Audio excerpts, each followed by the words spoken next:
Right, okay, we're joined by Wanderers manager Marc White. Marc, good to see you. Good to see you, Dan, mate. Good to have a good interview for once. Get rid of that Pasco. Mr. Pasco out sunning himself overseas. Yeah, on the cover for him today. Yeah. Right, well, I mean, it's been fantastic week for the club. 2 tough away engagements last Saturday at Hampton Richmond Borough, on the road Tuesday night again, Dulwich Hamlet.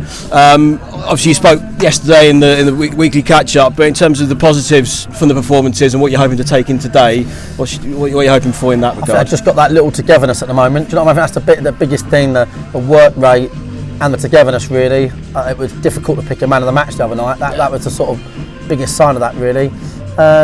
We're having one of them spells where, the boys are all together and they're up for it, and that's the bottom line, mate. And you don't want to manifest negatives, but equally, the only sort of thing you can find against it is thinking, when we're going to hit a challenge. But listen, today it's a separate game today.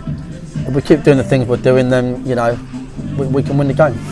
Absolutely, and you touched on this. Obviously, we're in a different situation now with the squad, full availability, touch wood, of course, and obviously devastating situation with Jason, obviously midweek.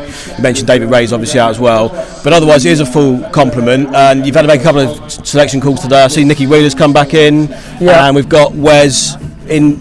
Presuming he's going to play in behind Alfie up top. Yeah, that's it. Yeah, no secrets there. Do you know what I mean? So he'll play. They'll be up there together, and Briggsy and Wheeler are back on the wings.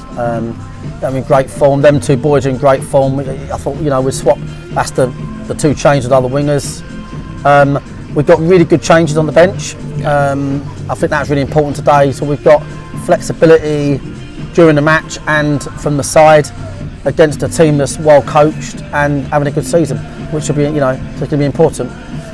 As you touched on in the week as well, nothing's settled today. Ultimately, it is first v second, but it's an ever-changing fluid situation. We know that. Not going to be decided today. In terms of what you're expecting from Ebbsfleet, we know they're, as you say, well coached, a lot of experienced campaigners, a lot of versatile players in their team. What sort of challenge are you expecting from them today? Well, I'm expecting a real, hard-fought contest, because if ever those sort of teams like us play other sides that they think they're going to beat, they won't be coming here today thinking they're going to beat us. They'll be coming here hoping to, and they'll be coming here knowing it's a really big game and a bloody brilliant one to win for them. So I think they're going to give it everything. Arguably, the game might have a bit of a edge to it, a nervous edge to it maybe, I don't know. I think our aim is just to try and treat it business as usual in front of the fans, and just continue where we left off, really. Play the ball, not the player. Yeah, do you know what I mean? Absolutely. That's the aim. Fantastic. Well, Marc, good luck for today. Thank you for your time as always. Thanks, Dan. We'll speak to you after. Yeah, cheers, mate. Thanks very much.